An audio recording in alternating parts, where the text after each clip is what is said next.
আল্লাহ তাআলা বলতেছেন, তিলকা দারুল আখিরাতু নাজআলুহা লিল্লাযীনা লা ইউরিদুনা উলুওয়ান ফিল আরদি ওয়ালা ফাসাদা। আল্লাহ বলেন, দুইটা জিনিস যার মধ্যে থাকবে না আমার জান্নাত আমি তাকে দেব। যার মধ্যে দুইটা জিনিস থাকবে না আমি তাকে জান্নাত দেব। কয়টা জিনিস বলেন? এক নাম্বার অহংকার, দুই নাম্বার ফাসাদ।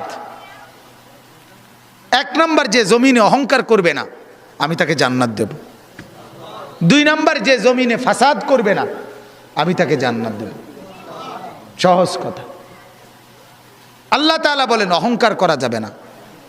আল কিবরিয়া উরিদাই, অহংকার শুধু আমার চাদর, অহংকার শুধু আমিই করব, আল্লাহ বলছে, আর কেউ করতে পারবে না।